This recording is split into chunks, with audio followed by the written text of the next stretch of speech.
A tus pies yo me inclino. ¿Qué me tienes que decir? Pero el tiempo detenido. Cuando vengo a tus pies yo me inclino. Mi oído es para ti si tú estás. Saludos, Dios te bendiga. Qué bueno que podamos estar nuevamente juntos. Trabajando estudios para este año 2026. Estamos en el mes de enero del 2026 y estamos deseando trabajar lo que es el libro de Daniel, del pastor Héctor Santiago, estudiando las escrituras a los pies de Jesús.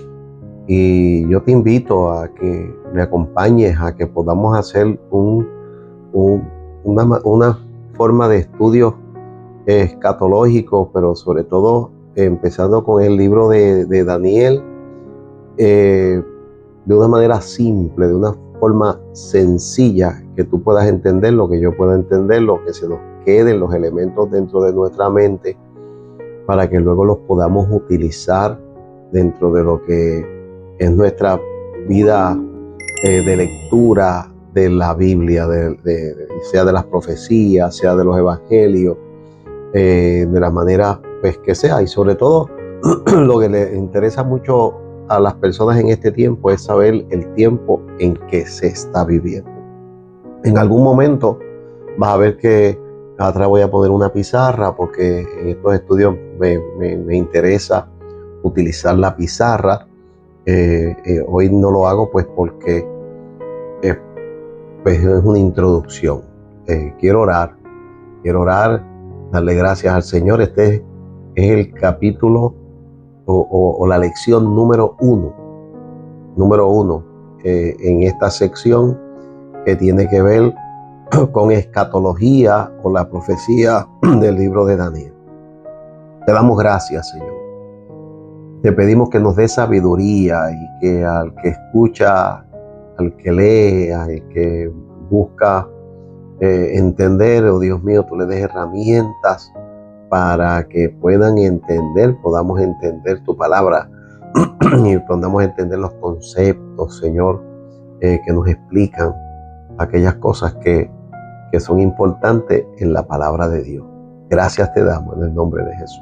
Te recordamos que para este estudio debes tener tu bolígrafo, tu libreta y tu Biblia. Sobre todo, es bien importante que tengas tu libreta y tu Biblia, obvio, pero la libreta porque tienes que anotar conceptos que luego pues vamos a utilizar.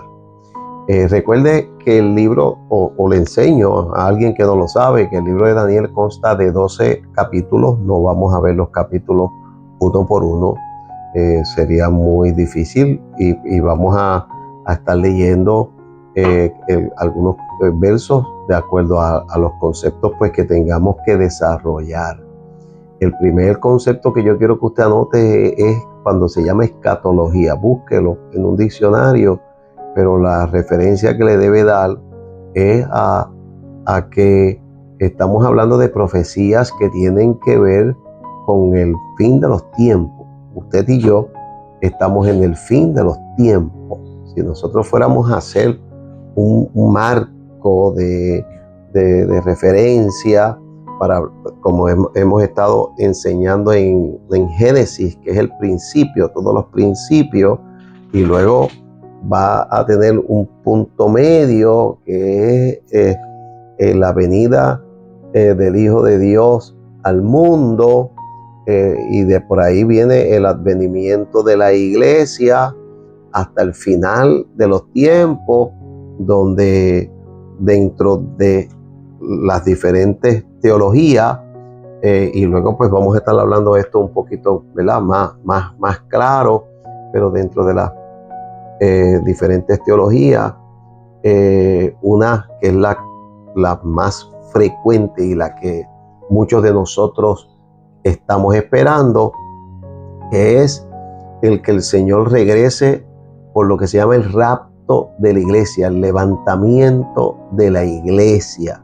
específicamente, no el fin del mundo, porque el fin del mundo estará contenido en algo, ¿cómo es? Un episodio que tiene que ver 1000 años después, algo que vamos también a definir en su momento, se llama el milenio, 1000 años en que Jesucristo viene a reinar allí a Jerusalén, al trono de David su padre, como lo dice la profecía. En su momento pues vamos a hablar de esas profecías que lo sientan allí por 1000 años, y donde la Biblia en Apocalipsis pues nos va a enseñar que Satanás es amarrado, es encarcelado por 1000 años, en los cuales pues no tiene la manera de hacer lo que hace el día de hoy, donde hay tanta criminalidad y tanta cosa que se da en el mundo.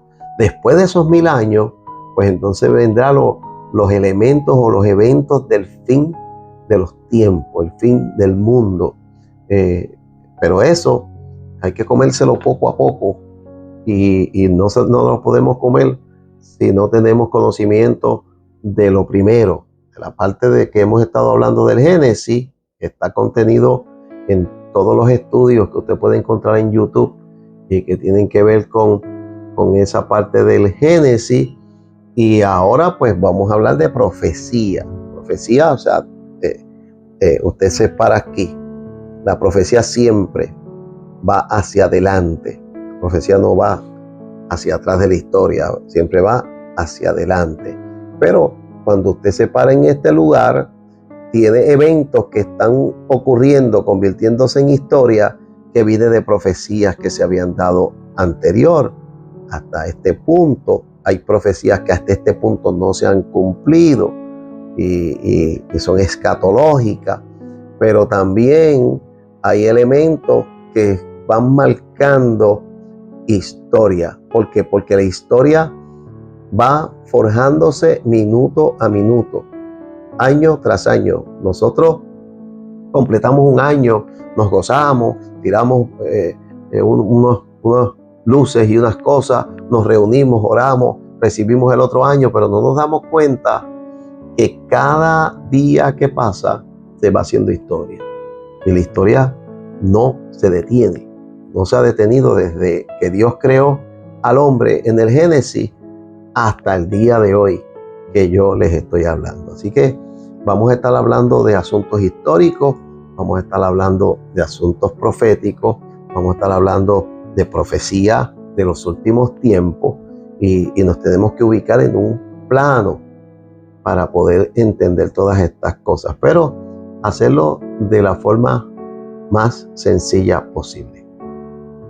Tengo que empezar atrás en la historia, porque si no lo hago, entonces pues se nos va a dificultar poder ubicar al libro de Daniel, que ya le dije que el libro de Daniel tiene 12 capítulos, pero Daniel no es un profeta del principio. Daniel es un profeta de ya haberse establecido lo que es el pueblo de Israel, lo que es la historia del pueblo de Israel. Y yo creo que como un elemento que podemos establecer nosotros de introducción a esto es el hecho de que cuando Dios quiere traer a Jesucristo al mundo, en un punto, necesita un pueblo, una genealogía que venga desde Adán hasta José o María o Jesús. Una genealogía, una familia. Usted necesita el concepto de la familia y necesita el concepto de pueblo.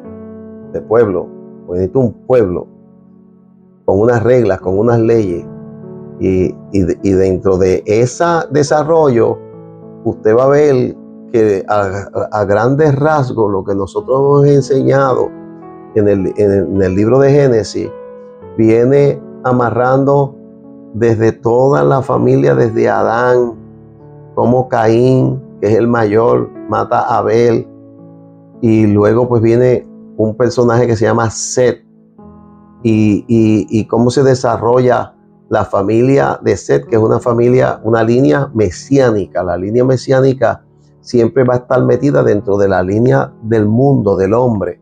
Caín representa al hombre normal, común, alejado de Dios, y Set va a representar a la línea de la familia de Dios, la familia que está en el mundo para traer a Jesucristo en un futuro de tal vez 2000 años, traerlo a este mundo. Entonces, de esa familia o de esa historia de Génesis se llega hasta Noé.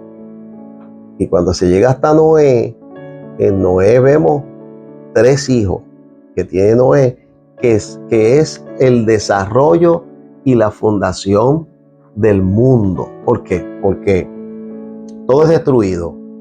La Biblia dice que todo es destruido. Y al ser todo destruido por agua, una inundación, quedan 8 personas, de las cuales Noé pues ya no tiene, Noé, la esposa, los 3 hijos y las esposas. Y ya Noé no se les representa, por lo menos a nivel bíblico, porque hay cosas que la Biblia no las desarrolla porque no son de su interés. Como no son de su interés, pues las obvia.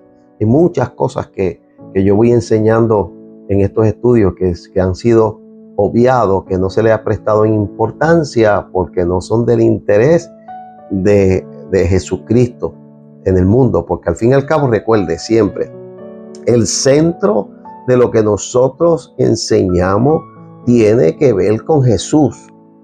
Jesús, nacer en Belén, hacerse hombre, vivir por 33 años, morir en la cruz del Calvario. Ese va a ser el centro de toda esta historia que se está desarrollando. Así que cuando venimos por esa línea, desde Adán hasta Noé, y luego Noé tiene 3 hijos que se salvan de la inundación del mundo. Uno es Sem, de los semitas, que tiene que ver con el Medio Oriente. Cam, que tiene que ver con los africanos y todo ese entorno de África hacia, vamos a decir, el sur del planeta. Y Jafet, que tiene que ver con Europa, etcétera, etcétera. Recuerde que los Estados Unidos de América, y Puerto Rico, y República Dominicana, y todo lo que es Suramérica, Suramérica y Norteamérica, tiene un origen en esas tres partes: África, Europa y el Medio Oriente. Ese es su origen. ¿De dónde salieron los americanos? Pues usted sabe que allí lo que había eran indios, y indios que vienen de ese mismo entorno y que se van moviendo y que poblan América del Norte, que poblan América del Sur y que poblan Centroamérica, pero eran indios. Y de ahí, de ese contorno de indios que había, pues entonces empiezan los europeos a moverse con barcos para descubrir América, para descubrir el Nuevo Mundo, y por eso usted ve que a la larga todos tenemos un origen común, todos volvemos al origen común, y usted podrá estar en Argentina, o podrá estar en Brasil, o podrá estar en alguna parte de Sudamérica, Perú, etcétera, etcétera, o podrá estar en Centroamérica. Y donde mucho se da en Centroamérica, cuando por ejemplo usted tiene una familia que son cubanos, que son dominicanos, que son puertorriqueños y que obedecen al mismo apellido, y que cuando usted viene a buscar son una mezcla, la misma mezcla tal vez de africanos con europeos, con gente de ese entorno ahí de la media luna fértil, que es Israel, Irán, Irak y todo eso, Turquía y todo lo que está en ese centro. Así que esa línea llega ahí, pero de esos 3 hijos, una de las líneas que sigue, ve los semitas, los semitas, que tiene que ver con la población de Israel, hasta llegar a Israel, que será el pueblo. Dentro de ese pueblo, entonces se van a escoger familias. La familia, empezando por Abraham, que es el papá de la familia, papá de los pollitos. Por Abraham, y Abraham tiene 2 hijos, pero hay uno que es el que lleva la línea, que en este caso es Isaac. Isaac es el hijo de la línea mesiánica. Y luego Isaac tiene otros 2 hijos, Jacob y Esaú, pero el que lleva la línea es Jacob. No es Esaú, es Jacob. Y ahí vamos a ir montando, dentro de Jacob, vamos a seguir montando lo que es esa línea del Mesías, cómo llevarlo, porque luego Jacob va a tener 12 hijos, pero dentro de esos 12 hijos hay uno que es Judá, que sigue la línea. Si tienes algún problema, detienes y aquí lo bueno de tener esto grabado es que le das rewind, le das hacia atrás y vuelve y lo das hacia adelante y coges la idea. Pero la idea que te estoy nombrando, que te la voy a enmarcar aquí en esta tablita que vas a ver, es la línea del Mesías en este caso, desde Adán hasta Jacob. Desde Adán hasta Jacob. Esta línea mesiánica que nos va llevando. Ahora bien, te dejo esa tablita ahí desde Adán hasta Jacob. Ahora, tenemos que entender que dentro del estudio de Jacob es a quien se le nombra como Israel.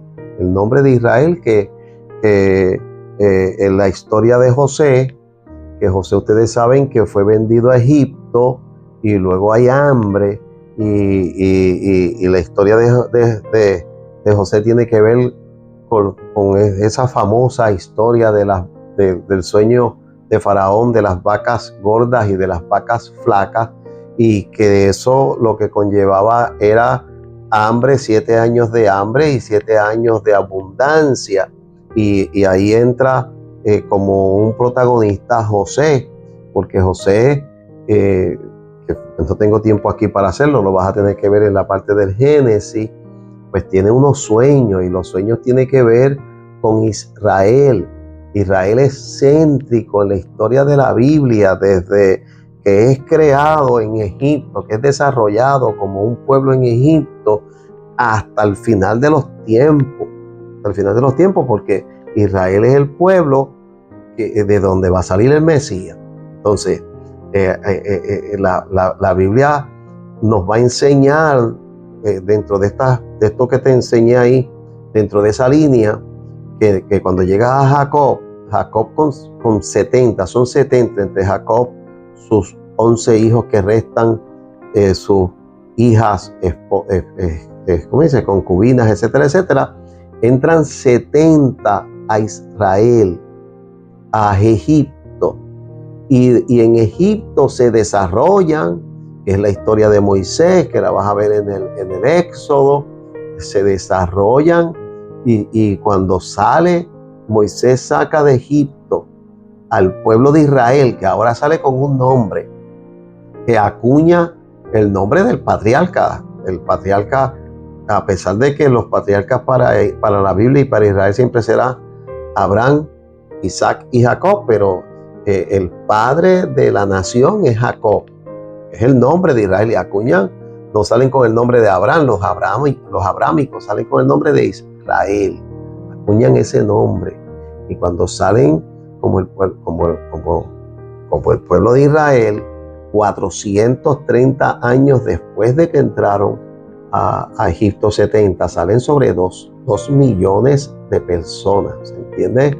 Que sobre 3 millones de personas salieron a lo que es la historia del desierto, de la conquista de algo que le había prometido Dios, que era un lugar que fluía leche y miel, que se llamaba Canaán, de donde salió Jacob, de donde salió Abraham, de donde se desarrolló Isaac, de donde se desarrolló Jacob, y que ahora Jacob abandona Canaán para irse al sur, a Egipto, la parte de Egipto, pero ahora regresa. Y obvio, 400 años después, pues habían otras tribus, había otra connotación, había otra gente, había muchas cosas muy diferentes. Pero en estas cosas muy diferentes viene el tiempo de la conquista, donde Josué muere Jacob, muere Jacob también, sí, muere José, muere Moisés, muere Aarón, que todo es una historia del Éxodo, que tiene que leerse el Éxodo, tiene que leer la Biblia para obtener conocimiento de todas estas historias. Y es la parte histórica, lo que estoy en la parte histórica, todavía no he entrado a nada de profecía. Muere todas estas generaciones y entonces aparece un Josué, que Josué era un siervo de Moisés, era la mano derecha de Moisés, siempre estaba cerca de Moisés. Cuando Moisés subía al monte a hablar con Dios, Josué se quedaba esos 40 días, no arriba donde estaba Moisés, pero cercano al monte para estarlo cuidando. Y este Josué, que se convierte, Dios le da las habilidades de un guerrero, de un hombre de guerra, de un general. Es el que tiene la responsabilidad de traer al pueblo de Israel a Canaán y de distribuir, entrarlo a Canaán, porque lo llevó Moisés hasta las orillas, ¿no? Pero entrar a ese río Jordán, meterlos en la tierra, y luego de meterlos en la tierra, distribuir la heredad conforme a los hijos de Jacob, los 12 hijos de Jacob, que se convierte en la distribución de esta forma. Eran 12 hijos, ¿verdad? Dios le dice que uno de los hijos, que es Leví, no iba a heredar tierra, porque Leví iba a ser, vamos a decir, la parte sacerdotal, la familia sacerdotal, los que tienen que ver con toda la liturgia, con el templo, con todo lo que tiene que ver relación con Dios, y ellos iban a estar diseminados entre todos sus hermanos y dependientes de todos sus hermanos. Eso es la de Leví. Crece que si eran 12, les resta una, se quedan 11. El otro que no hereda, porque no se convierte en una tribu dentro del desarrollo de Egipto, pues las familias, los reubenitas, pues siguen pariendo y teniendo muchos rubenitos, y por ahí los de Dan, y cada uno de los hijos, los de Judá, pues se convierten en tribus con sus familiares, sus padres son las tribus. Y al convertirse en tribu, José no se convierte en tribu, porque José tiene 2 hijos en Egipto, que son Efraín y Manasés, y no se convierte en una tribu de José, no existe una tribu de José. Pero Jacob y Dios determinan que los 2 hijos de José iban a heredar como tribu, se iban a convertir en tribu, y iban a heredar como tribu. Por lo tanto, tienes entre 12, tienes un menos 1, que es Leví, te quedan 11, tienes un menos 1, que es José, te quedan 10 tribus, desde Rubén y cada uno de los hijos de Jacob, que si vale la pena, pues sí, puedo hacer una lista de todos ellos. Y luego a esos 10 se le añadiría 2 más, que es Efraín y Manasés, que son los hijos de José, para hacer 12 tribus nuevamente. O sea que cuando hablamos de tribu, son 12 tribus. Cuando hablamos de hijos, pues son 12 hijos y 2 nietos, que son Efraín y Manasés. O sea, el reconocimiento de esos otros. Y ahí entonces entran, conquistan lo que es la tierra, y entonces viene el desarrollo de los conflictos con los que poblaban Canaán antes con los filisteos, con los jebuseos, con los cananeos, unos conflictos. Ahí donde está, usted puede ver lo que es el libro Jueces, los jueces, porque no había organización como si fueran un pueblo. Por lo tanto, Dios levantaba jueces que se convertían en líderes y que peleaban en un momento dado con el que tuvieran que pelear, pero luego se acababa conquistaban y se acababa la batalla y cada quien para su casa. Y es el desarrollo del libro de Jueces. Y el desarrollo del libro de Jueces nos lleva a un último juez que tuvo Israel, que se llamó Samuel, que era un vidente.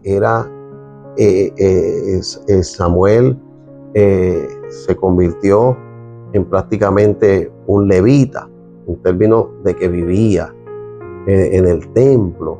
Da su historia de cómo su madre le pide a Dios un hijo y luego pues, lo dedica, y es Samuel.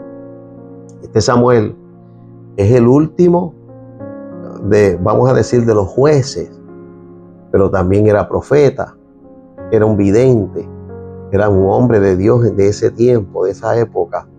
Y es el punto donde el pueblo de Israel, por causa de los hijos de los sacerdotes que daban tan mal testimonio, los hijos de lo que debería ser el ejemplo,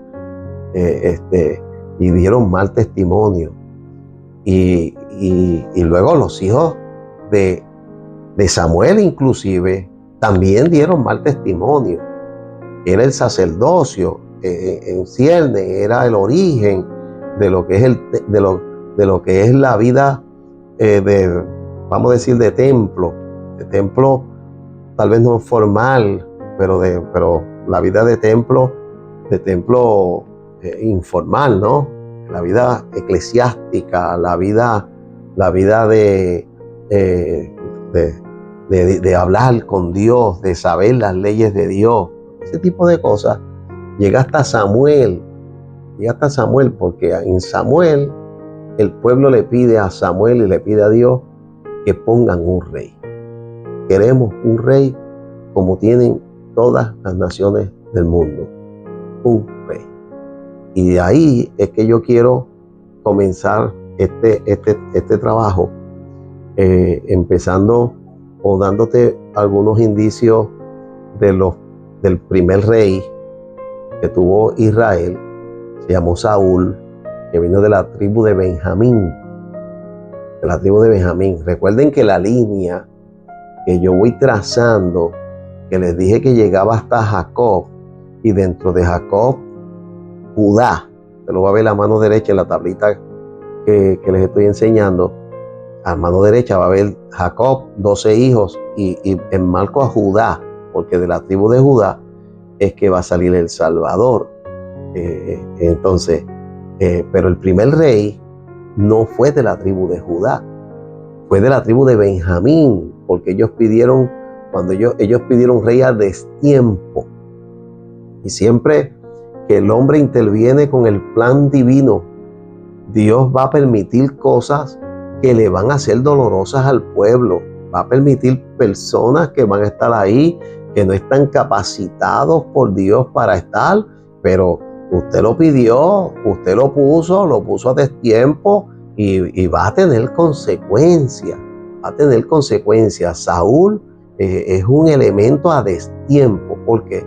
Porque cuando ellos piden rey, todavía David no está en la escena. Saúl estuvo 40 años de reinado y pues David no estaba en la escena, no podía, en el tiempo en que ellos pidieron, no podían poner a David porque David no existía.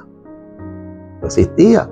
Entonces Dios, pues ustedes quieren rey, pues le tengo que dar un rey. Pues le dio un rey entre lo que había. Y entre lo que había, se buscó la tribu más pequeña, de menos gente, y ahí encontraron a Saúl, que no era un mal hombre. Como ser humano no era malo, su físico no era malo, su personalidad no era mala. Se va a convertir en malo porque la Biblia nos enseña y el apóstol Pablo sobre todo le dice a Timoteo: ten cuidado, no imponga las manos con ligereza y ten cuidado con los neófitos. Neófito es alguien que no está capacitado, no necesariamente un nuevo creyente, pero alguien que no está capacitado en Dios para eso. Ten cuidado, porque se envanecen, y cuando se envanecen, pues pasa lo que Dios le dijo de Saúl, y lo que pasó con Esaú. Se envaneció y dijo: yo aquí soy el rey, yo aquí el que mando soy yo, y aquí yo voy a acabar con todo esto, hasta que se desarrolla entonces la alternativa de Dios para que Samuel lo anunciara, que era David, que era de la tribu de Judá.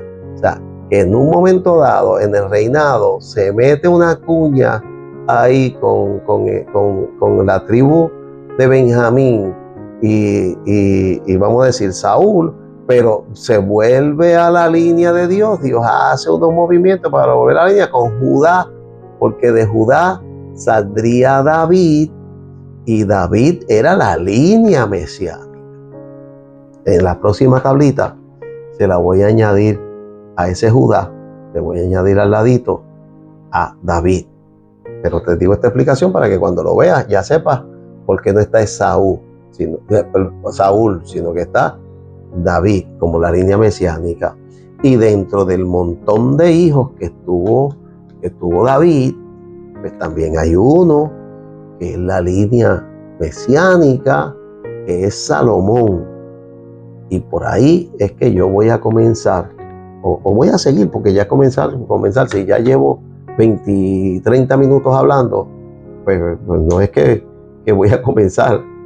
Por donde voy a seguir es por Salomón, porque tenemos que hablar un poquito del rompimiento de las tribus, nuevamente, de las tribus entre los de Judá y Benjamín y Manasés, Judá y Manasés, y luego las otras 10 tribus, cómo se rompen en Salomón y qué cosas va llevando a que lleguen al exilio, porque en el exilio, cuando yo llegue al exilio, es que entonces tengo que presentar a Daniel. Hasta que no llegue al exilio, pues no lo puedo presentar. Así que vamos a quedarnos con esta introducción en este momento, y eso nos va a ir dando pie para ir hilvanando un poquito sobre el reinado de Salomón, Roboán y Jeroboán, y cómo luego pues se sigue 2 líneas de reyes en Israel, hasta que van al exilio las 2 líneas, y de donde entonces viene Daniel, que sigue la línea mesiánica. Dios te bendiga, Dios te guarde. Pastor Héctor Santiago, comenzando un nuevo estudio, y este estudio que tiene que ver con el libro, la profecía del libro de Daniel. Y recuerda, auspícianos, por favor. Si te gusta lo que estás viendo, compártelo. Es importante que lo compartas. Si te puedes suscribir, mucho mejor, porque así no vas a perder las lecciones. El mismo Facebook, el mismo YouTube te van a ayudar a que pues sepas cuando nosotros ponemos algo nuevo en el sistema. Y si me puedes dar like, si te gusta y le puedes dar like, eso me ayuda porque necesito crecer el grupo de personas que nos ven y que estudian la palabra con nosotros. No somos unos influencers, pero sí somos siervos de Dios que tenemos esta herramienta para este tiempo y queremos sacarla y usarla lo mejor posible. Así que Dios te bendiga, Señor. Gracias por esta primera lección, gracias por esta introducción, gracias, Señor, por los que la vean y entiendan y ayúdame a que sea lo más sencillo posible para que los hermanos pues puedan entenderlo mucho mejor. Te damos gracias en el nombre de Jesús. Amén.